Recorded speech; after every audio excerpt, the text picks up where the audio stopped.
आज हम स्टडी करेंगे फ्रिक्शन फोर्स के बारे में। फ्रिक्शन फोर्स क्या होता है? जो फ्रिक्शन फोर्स होता है यह एक प्रकार का बल है। कैसा? यह एक प्रकार का बल है। तो जो बल होता है वो दो तरह के होते हैं। जो बल होते हैं वो टू टाइप्स होते हैं। एक कंजर्वेटिव फोर्स होते हैं, जो फोर्स होते हैं, फोर्स होते हैं फोर्स जो होता है जैसे बल, ये दो तरह के होता है। ये कितने तरह के होते हैं? दो तरह के। जो पहला होता है वो संरक्षी बल होता है, बल। और जो दूसरा होता है असंरक्षी बल।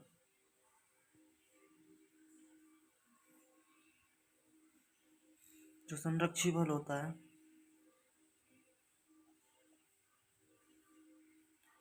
जो संरक्षी बल होता है वो पाथ पर डिपेंड नहीं करता, वो पाथ पर निर्भर नहीं करता। Not depend on path, not depend on path. मतलब जो संरक्षी बल होता है वो पाथ पर डिपेंड नहीं करता। इसके एग्जांपल है जैसे गुरुत्वाकर्षण बल, गुरुत्वाकर्षण बल, जैसे गुरुत्वाकर्षण बल, वैद्युत बल आदि। जबकि जो असंरक्षी बल होता है,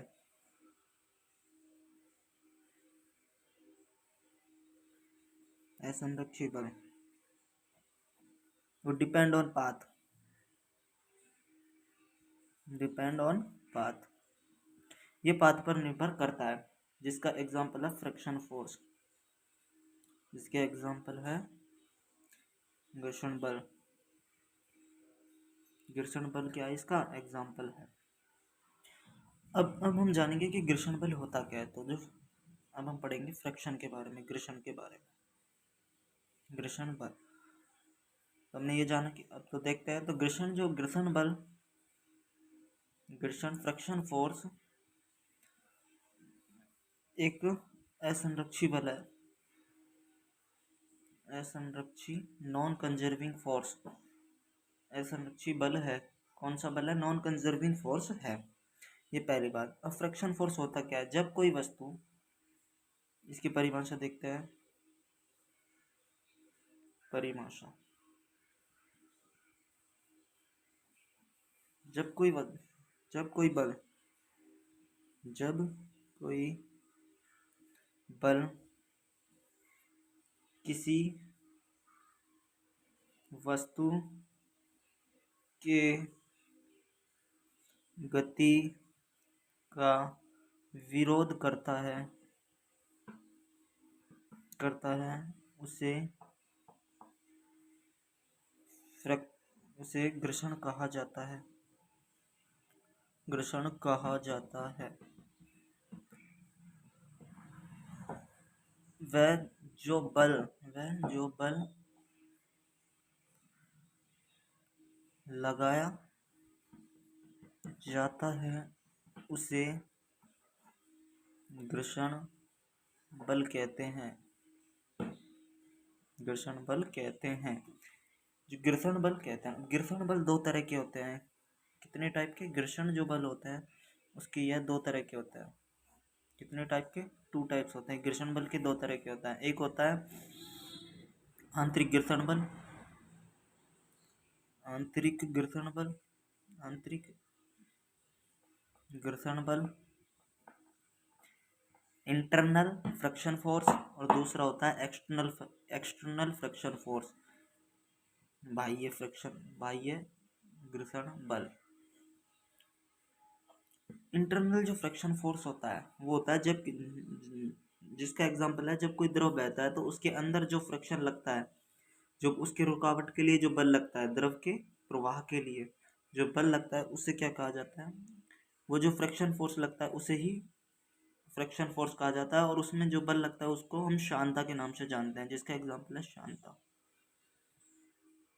अर्थात तरल चीज के अंदर, लिक्विड फॉर्म के अंदर जो चीज जो उसका विरोध करता है उसकी गति का, उसे कहते हैं शांता। ये आंतरिक घर्षण बल का उदाहरण है, जिसके बारे में हम आगे जानेंगे। अब है फ्रिक्शन फोर्स। तो बाह्य एक्सटर्नल फ्रिक्शन फोर्स का है, एक्सटर्नल फ्रिक्शन फोर्स है जब कोई पहिए की गति, इसका एग्जांपल है पहिए की गति, और हमारे दैनिक जीवन में जो होती है वो भी फ्रिक्शन फोर्स, पहिए की गति। और जब हम चलते हैं तो उसमें भी एक्सटर्नल फ्रिक्शन फोर्स ही लगता है। एक्सटर्नल फोर्स है बाह्य घर्षण बल, बाह्य घर्षण बल। एक्सटर्नल फ्रिक्शन फोर्स जो होता है वो तीन तरह का होता है। इसके कितने होते हैं? ये तीन तरह के होता है। पहला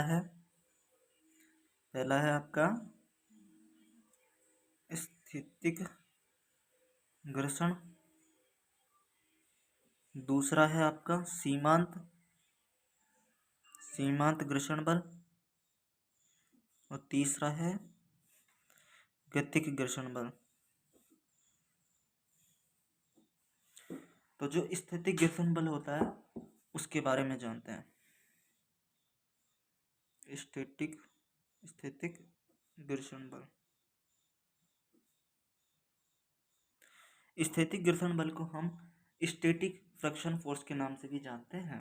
स्टैटिक फ्रिक्शन फोर्स जब यदि मानो यह पृथ्वी की सतह है, यह कोई वस्तु है, यहाँ पर ये कोई m वास की वस्तु रखी है, इसका भार mg नीचे की ओर लगेगा और r अभिकेंद्रीय बल ऊपर की ओर लगेगा। तो जब हम इसे किसी एफ फोर्स से इधर की तरफ खींचते हैं तो इधर की ओर जो फोर्स लगता है उसे म्यू एस कहते हैं, जो बल लगता है उसे क्या कहते हैं? म्यू एस, स्टैटिक घर्षण। तो यदि ये फोर्स दोनों बराबर है तो ये वस्तु स्थिर रहेगी, जिसके कारण स्टैटिक घर्षण बल लगेगा, अर्थात F बराबर हो जाएगा म्यू एस आर। तो ये हो जाएगा इसका फॉर्मूला। हम R बराबर mg भी लिख सकते हैं, तो म्यू एस बराबर F अपॉन आर भी होता है घर्षण बल।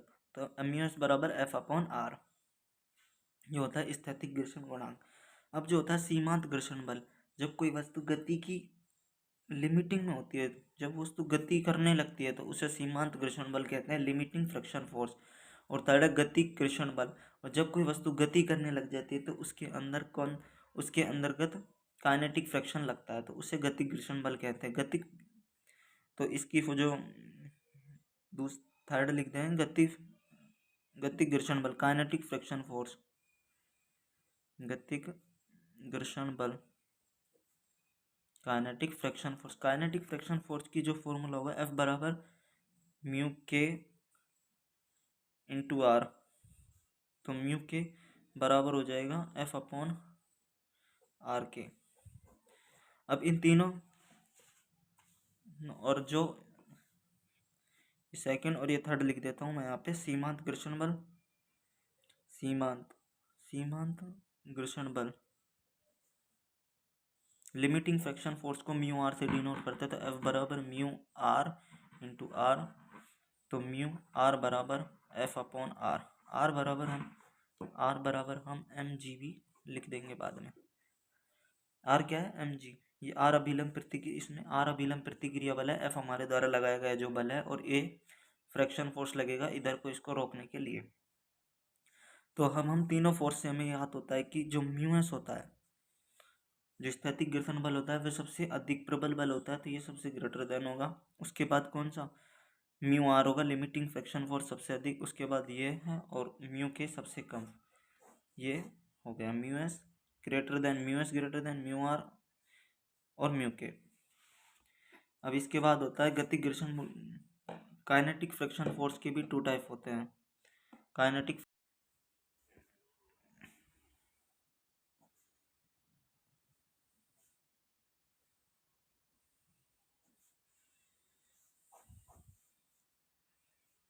यह है दो तरह के होता है, दो प्रकार का होता है। यह दो प्रकार का होता है। पहला होता है स्लाइडिंग फ्रिक्शन। पहला कौन सा होता है? Sliding friction. पहला होता है आपका स्लाइडिंग घर्षण, सर्पी घर्षण, और दूसरा होता है हमारा रोलिंग घर्षण। कौन सा? लोटनी घर्षण, लोटनी घर्षण। इसे कहते हैं स्लाइडिंग फ्रैक्शन, इसे कहते हैं रोलिंग फ्रैक्शन। जब हम किसी वस्तु को खींच कर गति कराते हैं तो उसे स्लाइडिंग फ्रैक्शन कहते हैं, और जब किसी वस्तु को हम लुढ़काते हुए गति कराते हैं तो उसे हम रोलिंग फ्रैक्शन कहते हैं, उसे हम रोलिंग फ्रैक्शन कहते हैं। रोलिंग फ्रैक्शन आसान होता है स्लाइडिंग फ्रैक्शन से, अर्थात जो लोडिंग फ्रैक्शन होता है इसे हम स्लाइडिंग फ्रैक्शन को हम म्यू एस से ही डिनोट कर सकते हैं, और जो लोटनी फ्रैक्शन होता है उसे हम म्यू आर से डिनोट कर सकते हैं, क्योंकि ये होता है रोलिंग फ्रैक्शन और ये होता है स्लाइडिंग फ्रैक्शन। तो म्यू एस, क्योंकि ये क्या हो गया, सर्पी घर्षण गुणांक, म्यू एस ग्रेटर देन होता है म्यू आर से, इसमें होता है मतलब, अर्थात स्लाइडिंग फ्रैक्शन ग्रेटर देन होता है रोलिंग फ्रैक्शन से।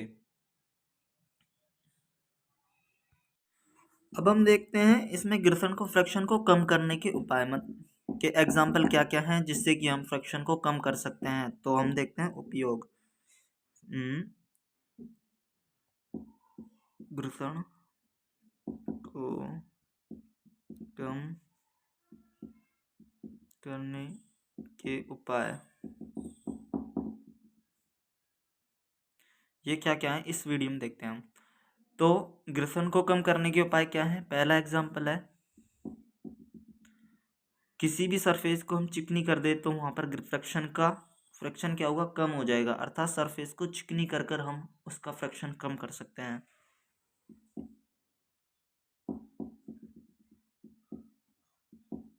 चिकनी करके। दूसरी है चिकनी करके, दूसरी है पॉलिश कर कर, पॉलिश करके किसी भी सरफेस की पॉलिश कर कर भी हम फ्रैक्शन को कम कर सकते हैं।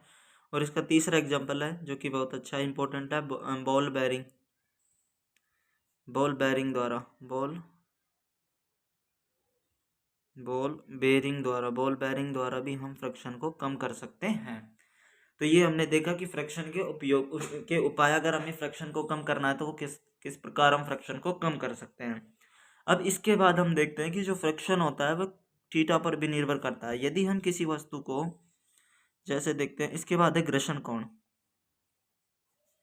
अब घर्षण कोण क्या होता है इसके बारे में हम जानते हैं। तो देखते हैं, जब यह कोई, माना ये कोई सरफेस है, इस पर यह कोई पिंड है, एम मास का कोई पिंड है, एम जी जो है उसका द्रव्यमान नीचे की ओर लग रहा है, आर प्रतिक्रिया बल है, अभिलंब प्रतिक्रिया बल आर ऊपर की ओर लगता है, एफ हमने इधर से कोई बल लगा रहे हैं खींचने के लिए, तो फ्रैक्शन इधर की ओर लगेगा, कौन सा, mu F S, mu S जिसे कहते हैं कि इधर की ओर म्यू एस या म्यू एस लगेगा, इधर की ओर कौन सा लगेगा, घर्षण इधर को लगेगा। लेकिन यदि हम किसी वस्तु को इस थीटा कोण से खींचे इधर की ओर, तो ये देखते हैं, ये जो लगेगा ना यहाँ पे, तो इसके अभिलंब प्रतिक्रिया बल के द्वारा बना गया कोण, अर्थात ये, तो ये है एस। तो हम लिख सकते हैं घर्षण कोण क्या हो सकता है, ये आर अभिलंब प्रतिक्रिया बल और घर्षण कोण के परिमाण स्वरूप क्या लिखेंगे कि अभिलंब प्रतिक्रिया बल, अभिलंब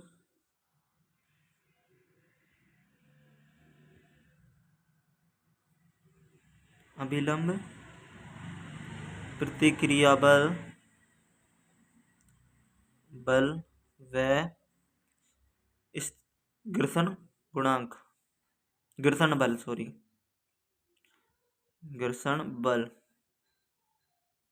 के परिणामी में प्रतिक्रिया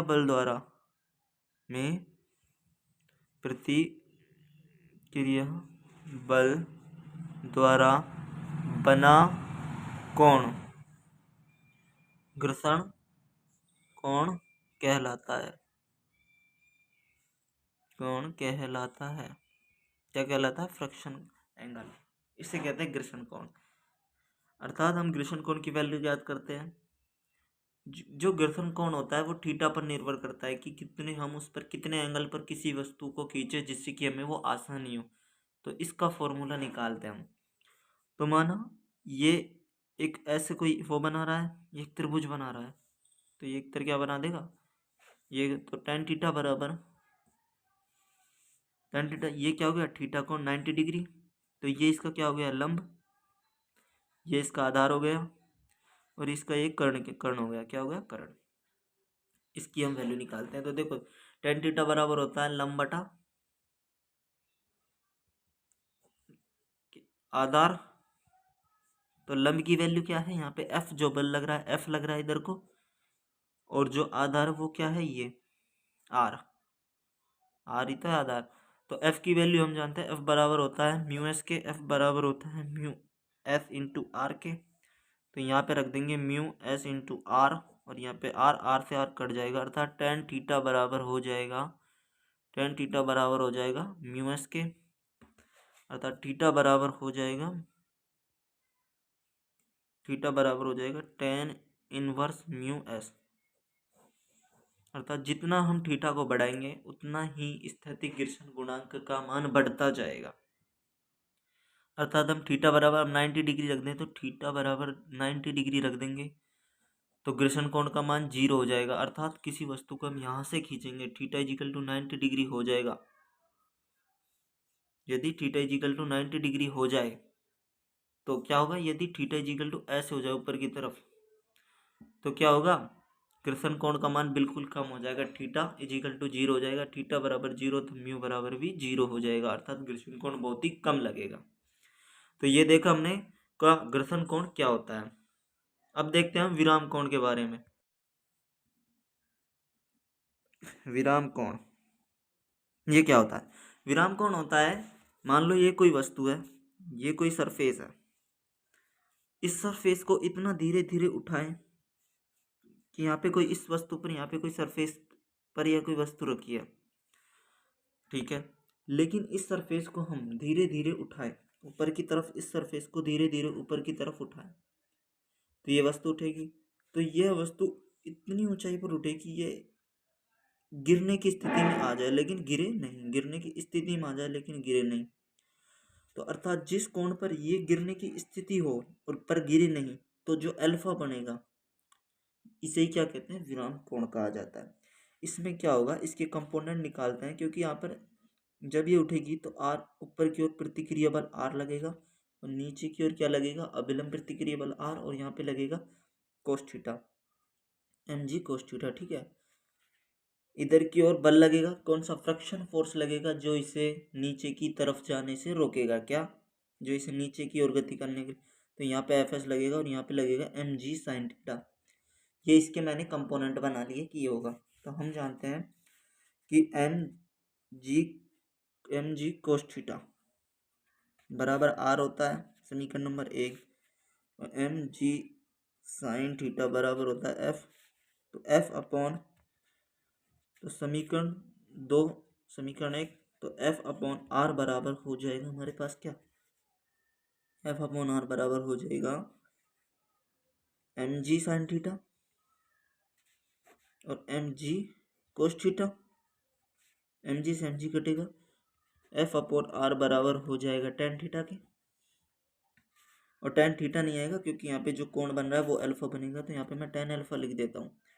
और एफ अपॉन आर क्या होता है, ये होता है, हमने पढ़ा कि एफ अपॉन आर, एफ बराबर होता है mu S into R upon, यहाँ पे भी आर, आर से आर कट जाएगा, ये हो जाएगा tan अल्फा, अर्थात tan अल्फा बराबर हो जाएगा म्यू एस के, सॉरी म्यू एस,